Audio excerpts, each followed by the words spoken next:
comment c'est possible. Voilà, ça y est, on y va. Nous sommes sur le chemin des 49 jours de l'Homère et vous et Johanna avez déjà eu un droit, un prémisse sur le conte de la Sphira Homère. Il est important, je vais dire des choses très très importantes que sûrement vous n'avez jamais entendues ce soir, que ce conte-là, comme dit Alter Rebbe dans ces semaines-là, dans le Sefer Tanya,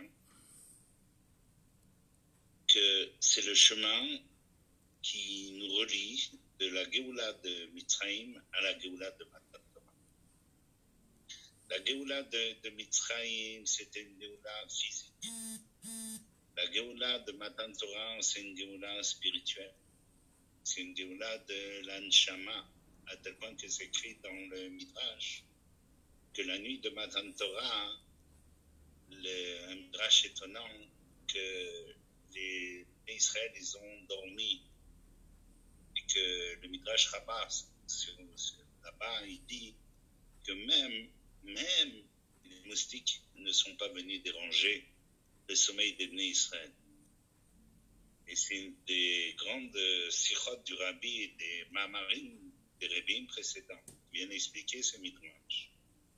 Qu'ils étaient arrivés à un tel niveau d'élévation spirituelle que ce qu'ils avaient compris de la bouche de Moshe Rabbeinu, c'est qu'on allait recevoir la Torah au niveau de l'Anshama, au niveau le plus haut, au niveau de la Dvekout avec Hashem, de l'attachement avec Kadosh. Ils n'avaient pas compris le din de Dira Betartonim, qui est le Tachlit, le din de je fais ma demeure ici-bas, et le din de Tava Kadosh Borou, Diotlo Dira Betartonim. Kadosh Baruch Hu, il a une passion à un moment donné du temps de l'espace d'avoir une maison ici-bas et que tous les matins de Torah, ça c'était la Chana pour le Beth Amikdash, de préparer le monde et la terre et l'humanité à la Géoula Métit Vachem. Et pour ce faire, il fallait déjà faire un fac-similé, il fallait déjà faire une photocopie de préparation pour l'humanité qui était le matin de Torah. Et donc c'est sur ce chemin-là que nous sommes engagés ce soir en Eretz Israël. Déjà, c'est le 11e jour de la Sfirat HaOmer. Donc c'est Hadassah, c'est plus qu'on arrive au Shlemut de la Boda. On a dépassé les 10 Sfirot, les 10 Midot du Seder Shtal Shelum. Alors on arrive à Hadassah, c'est le dîme déjà de la Shlemut, c'est comme c'est marqué dans la Sfirat de ce soir, c'est déjà le din de Netzah, de l'éternité, de la splendeur. Ok, donc maintenant, pour bien comprendre, et c'est vachement important, pourquoi les sages de la Grande Assemblée nous ont fixé les 49 jours et à quoi ça sert? Où ça commence, où ça finit, où je me trouve, où je me place, qu'est-ce que je fais avec ça?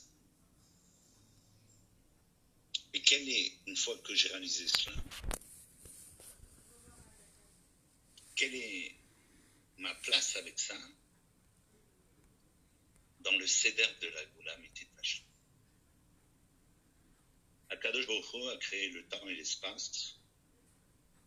Comme dit Admor HaZaken dans le Sefer Tanya, il peut faire ce que personne au monde, même leur frère le plus grand, ne peut pas faire, à savoir que lui qui a créé une chose, un orfèvre, il ne peut pas être la chose créée. Donc il se trouve à l'intérieur du temps et de l'espace. Et ça, c'est une contradiction que même notre intellect ne peut pas intégrer. On ne peut pas être une chose et être à l'intérieur d'une chose que j'ai créée. Et pourtant, Akadosh Baruch Hu et Admor HaZaken a dit 400 ans avant Albert Einstein que ceci est appelé l'espace-temps, que le temps et l'espace ne sont qu'une seule valeur. Et Dieu est là, et moi, j'enregistre ce cours pour la gloire de Dieu, pour la gloire du Ham Israël et pour rapprocher les jours de la Géoula et la révélation de la Mashiach. Donc pour ce faire, il est vachement important, pardonnez-moi, il est très important de comprendre, pour comprendre les 49 jours de l'Omer, il faut déjà comprendre l'importance du temps qui passe. Que Akadosh Baruch Hu, dans le Seder Matzah, la notion du temps, elle commence du temps qui passe. Elle commence déjà dans les Sifrei HaKabbalah uniquement après le Tzimtzum HaRishon, après le premier rétrécissement. Et la notion du temps commence à descendre dans les 4 mondes, Atzilut, Bria, Yetzirah, Asiya, jusqu'à ce moment-là, de manière à ce que nous puissions nous percevoir, comme il est dit dans le Sefer Bereshit, Ayom Yom Rishon, Ayom Yom Shani, et avec tout le Seder de la création du monde. Ce qui veut dire que ça a mis du temps, quoi. Ça a mis du temps. Ça a dû descendre tout le Seder Shtalshelut pour avoir des journées de 24 heures, des heures de 60 minutes et des minutes de 60 secondes. Le temps qui passe, avec des semaines de 8 jours. Et si vous faites bien attention, vous verrez que ce temps qui passe depuis le Seder Matzah Bereshit, il n'y a aucune société au monde, aucune civilisation au monde. Personne au monde n'a pu nier ceci, à savoir la durée du temps qui passe, des minutes de 60 secondes, des heures de 60 minutes, ainsi que des jours de 24 heures. Et aucune société au monde n'a des jours plus d'une semaine. Ce qui veut dire que la création elle-même, elle a intégré Shabbat Vaïnafash, que le 7e jour de la semaine, c'est le jour du repos. Ça veut dire cette dimension du monde, malgré tous les révisionnistes, malgré tout ce que les non-juifs, les méchants, quand je parle des non-juifs, je parle des méchants et pas du tout des noirs qui sont Gdoshim. Les non-juifs méchants ont pu tout dire sur l'âme Israël. Mais l'authenticité de la Torah, de la vérité de la Torah, telle qu'elle est écrite depuis le Seder Matzah Bereshit, que Dieu a imprimé de toute sa douche et de tout son travail, l'authenticité et l'intégrité de la Torah à travers le temps qui passe du Seder Matzah Bereshit en 7 jours, c'est notre héritage. Donc ces 7 jours, ils ont été bénis par Dieu. Et notamment le mardi, Dieu l'a dit, Pamaim Kitov. Et on se retrouve avec le temps qui passe, avec les générations depuis le Seder Matzah Bereshit jusqu'à maintenant. Qu'est-ce qui s'est passé entre le début de la création et le Matan Torah? Alors que nous savons que les Bnei Israël ont reçu certaines mitzvot, dont Rosh Chodesh, dont Shabbat. Les Bnei Noirs, pareil. Qu'est-ce qui s'est passé dans ce temps-là? Alors la Torah nous raconte qu'il y avait la durée du temps qui passe comme nous, mais simplement on n'était pas ordonné par Dieu d'accomplir les mitzvot. Et ça, c'est le chidouche de Matan Torah. Que le Matan Torah va générer une nouvelle dimension du temps et de l'espace. Pour pouvoir comprendre cela, vivre cela, au moment du Matan Torah, Dieu a inversé nos sens. On voyait ce qu'on entendait, écrit dans le verset, on entendait ce que l'on voyait. Qu'est-ce que ça veut dire? On voyait tout en 3D. On voyait la dimension des lots, qu'elle est. Oui. Ce qui veut dire, c'est ça la dimension de la Géoula Ametit Vashlema. C'est quand on va pouvoir percevoir, toucher la divinité, non plus avec notre vue, mais avec nos sens. C'est la divinité est tellement évidente que c'est comme le pain que je prends sur la table. Et ça, c'est cette dimension grandiose de la Gdusha qui nous attend. Et c'est ça qu'il faut remettre en ordre et en place dans nos cerveaux. C'est que le grand chidouche de Matan Torah, ça a été l'ordre. Qu'à partir de Matan Torah, nous avons été ordonnés par l'ordonnance d'Hachem, du Tziput d'Hachem, l'ordre divin, mais aussi ordonnés dans le temps et dans l'espace, puisque les mitzvot, le Maaser Mitzvot,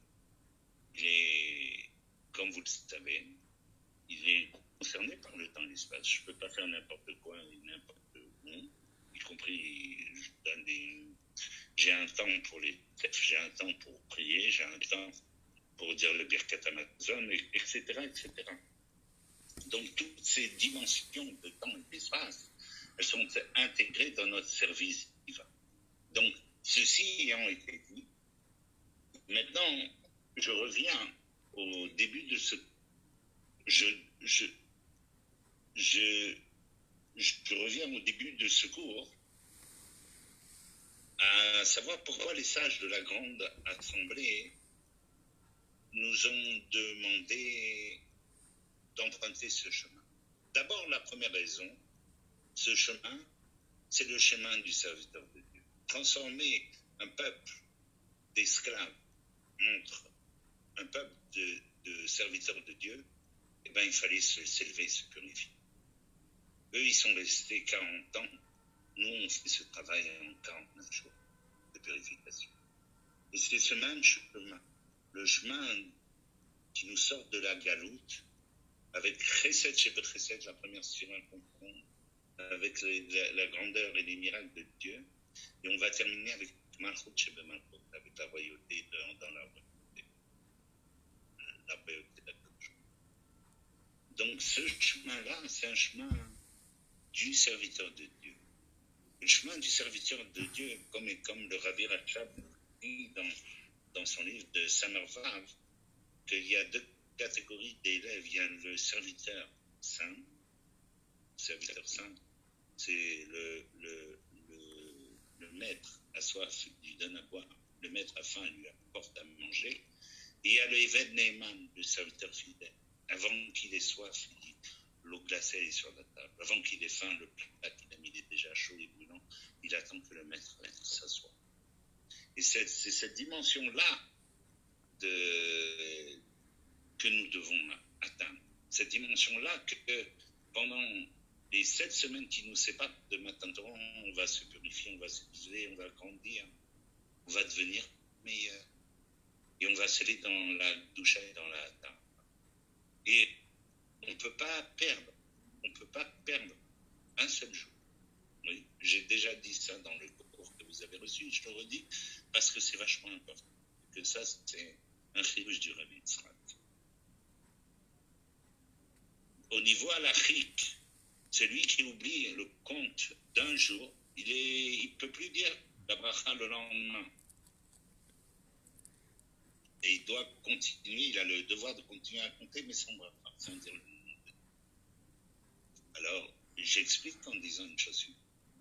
Étant donné que chaque jour, on doit purifier une mida, une qualité, parmi les 7 qualités essentielles que nous avons chaque semaine et qui vont se développer 7 x 7, 49. La première semaine, c'est Chesed, la deuxième qualité qui est Torah. Pas simplement au niveau du Chelek Elokai, de l'âme divine, pour la purifier et l'élever, mais aussi du Nefesh Abahamit. Dans la première semaine, je travaille Chesed, et dans la deuxième semaine, ce qui est notre cas, là, on travaille sur la Gvura. Comment on travaille? Eh bien, dans les 3 vêtements de l'âme, qui sont Machava, Dibur et Maaseh. Oui, que, par exemple, je dis ça pour Johanna, que dans Gvura, il y a Gvura Shebet Chesed.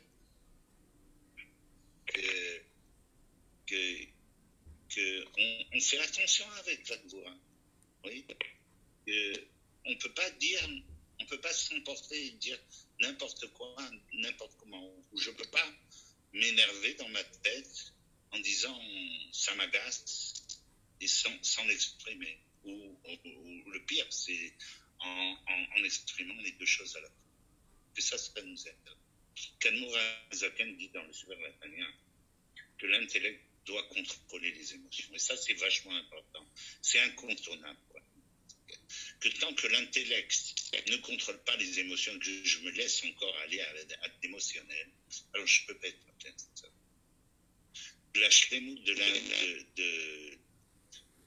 du serviteur de Dieu, c'est l'harmonie. Oui. Et je reviens encore sur ça, parce que c'est quelque chose de... Ce mot-là, maintenant que je l'ai trouvé, je le trouve magique et je vais le partager avec vous. Harmonie, c'est tout, quoi. Harmonie, c'est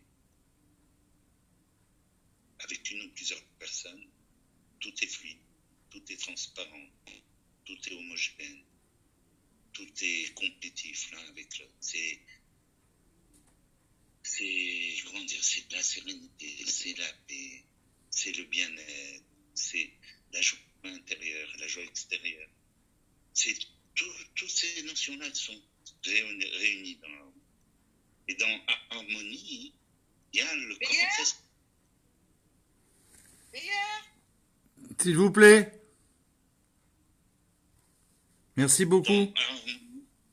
Dans harmonie, on voit, je donne un exemple, que c'est quoi l'harmonie? Imaginez, on l'a tous vécu, un super Shabbat ou un super Yom Tov avec toute la famille réunie, avec les enfants, les petits-enfants. Et on est heureux d'être là tous ensemble. Et on chante tous ensemble. Et on sent la présence divine qui est là. On le vit, on sent la sérénité, la paix, la joie et le bonheur ensemble. Et ce vécu-là, ça s'appelle harmonie. Être en phase, harmonie. Et c'est ça, ce que le bon Dieu il attend chaque jour de nous. Harmonie dans la Vodat Hashem. Et c'est la raison pour laquelle c'est une mitzvah, c'est une shela dans la Lacha, de savoir ce que la Shemata Omer, c'est une mitzvah qui commence le lendemain de Pessah, qui se termine le 49e jour. Une seule mitzvah qu'on est en train de coudre pendant les 49 années, puisque c'est 49 jours qui comportent 49 mitzvot, puisqu'on dit 49 fois le Shem Hashem. Alors, en effet, chaque jour est une mitzvah bifnei atzma, selon la Lacha. Et donc, qu'est-ce qui se passe? Je construis mon Nefesh Abamit dans la douche.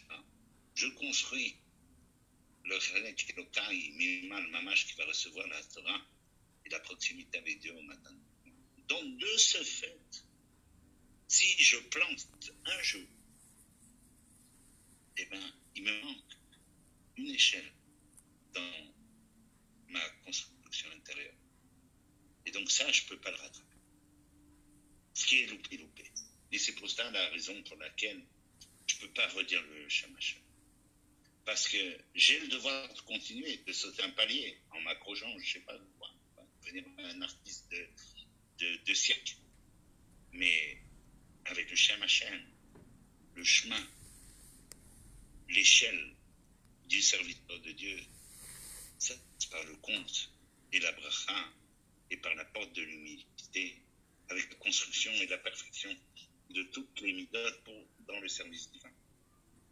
Donc de ce fait, le chidouche que viennent nous enseigner les sages pour le Matan Torah, c'est la construction, le respect du temps qui passe. Que chaque jour, j'ai le devoir de compter la mesure du temps avec la construction adéquate. Et ça, c'est vachement important.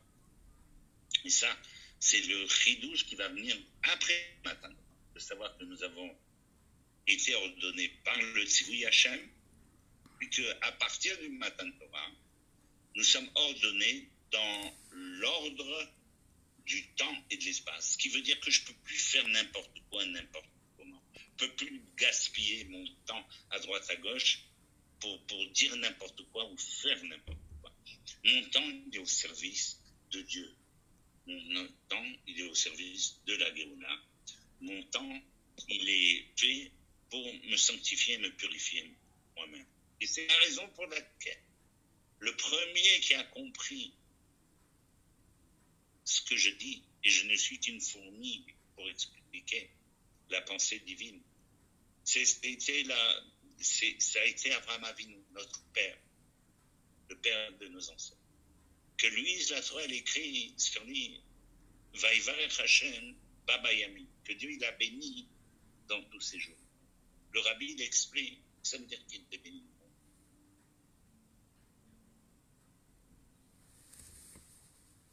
On n'entend plus là. Ces journées de 24 heures, ces journées, elles étaient remplies pour la doucha, remplies pour la gloire de Dieu, remplies pour la volonté divine. Il n'y avait rien d'autre que ça. Et tous ces jours, ils ne perdaient pas un seul instant de bracha. Et Akadosh Baruch Hu, il a béni dans tout. Parce que tout son temps de 24 heures était consacré, pensée, parole, action, à la divinité.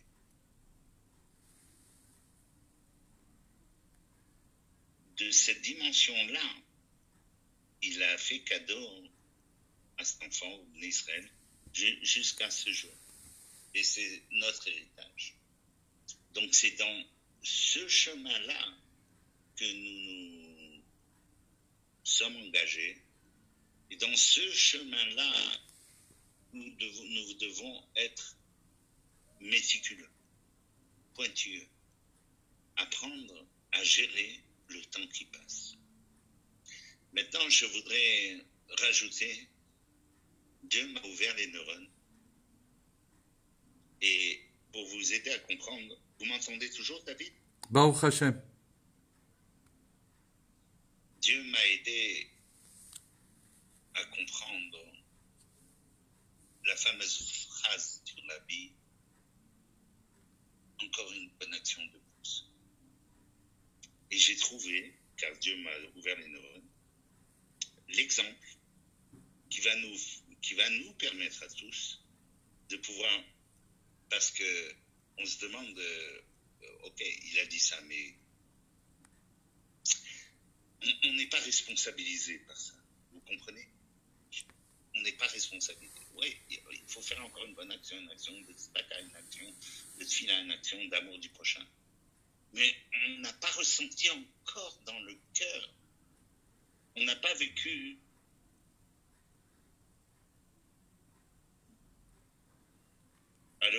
On n'a pas vécu l'authenticité du message. On n'a pas vécu l'intégrité du message. Et là, je l'explique.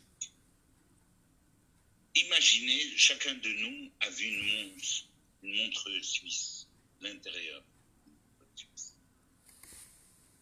Le coffret, avec plein de multiples cadrans qui t'emboîtent les uns des autres, les uns dans les autres, des imbrications, le cœur de la montre, avec plein de vis. Et cette montre-là, elle a un pouvoir extraordinaire. C'est une montre qui a un fonctionnement. Quand la dernière petite vis sera posée, elle aura un mouvement perpétuel, un mouvement pour l'éternité, sans aucun frottement. Aujourd'hui, ce qu'on sait faire dans la physique, ce sont des montres automatiques qui bougent avec le mouvement ou à la lumière, sans rien. Une montre qui peut fonctionner en mouvement perpétuel. Et pour ça, ce qui lui manque, c'est deux petits mesures, peut-être même pas 2 millimètres de place, mais elle doit prendre sa place. La montre, elle est géante. Elle a été conçue pour faire vivre et vivre l'éternité. Une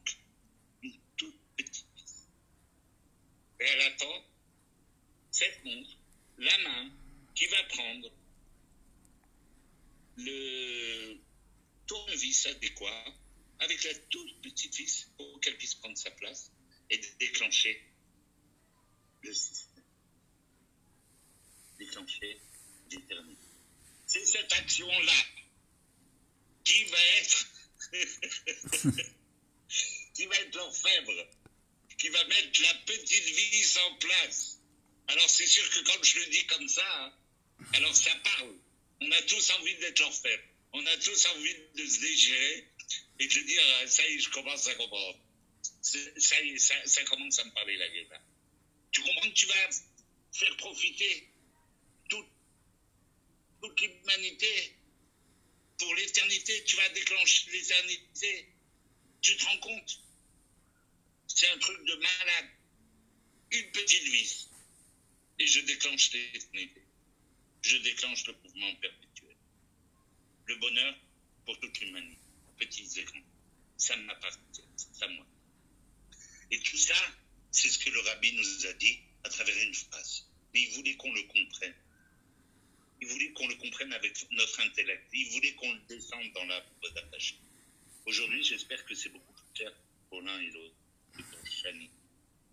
Et que Bezrat Hashem, vous puissiez comprendre de ce shiur-là, que combien c'est important et combien on peut avancer que si on a l'amour de Dieu, la crainte de Dieu, car l'un ne peut pas aller sans l'autre. On ne peut pas avoir l'amour sans avoir la crainte. Et que quand on a l'amour et la crainte, alors on peut s'élever dans la bouche, on peut s'élever dans la sainteté, on peut connaître la proximité avec Dieu, et on peut signer sur l'engagement de la feuille de papier et dire à Hachem, je suis un serviteur de Dieu, puisque je suis en harmonie et en contrôle total, pensée, parole et action, et j'accepte de rentrer dans ton palais après avoir enlevé mes chaussures dans le chemin de l'unité. Voilà, fin du cours de הנה משיח בא, we want משיח now, רצוננו לקבל את פני משיח צאתנו, now. Fin du cours. Merci beaucoup, Rav Israël, que Dieu vous bénisse. Eh ben, on a eu pas mal, Baruch Hashem, il y a pas mal de Chevrais qui sont venus se joindre à nous, bien qu'on n'a pas prévu. Ça s'est fait Mina Shamaim. Donc voilà, c'était une surprise, on va dire, c'était un cadeau. Et on remercie Hachem à tous ceux qui sont venus, qui ont pris au vol, qui ont saisi au vol cette opportunité. Et que Dieu fasse que toutes les opportunités, on les saisisse. Et qu'on déclenche la Géoula, comme vous avez dit. Qu'on soit l'orfèvre de la Géoula. Etzoneinu, lirot et malkinu, now. À très bientôt, Rav Yitzhak. Et à tous, merci beaucoup d'avoir été avec nous. Michia Melech HaMashiach, merci. Merci à tous.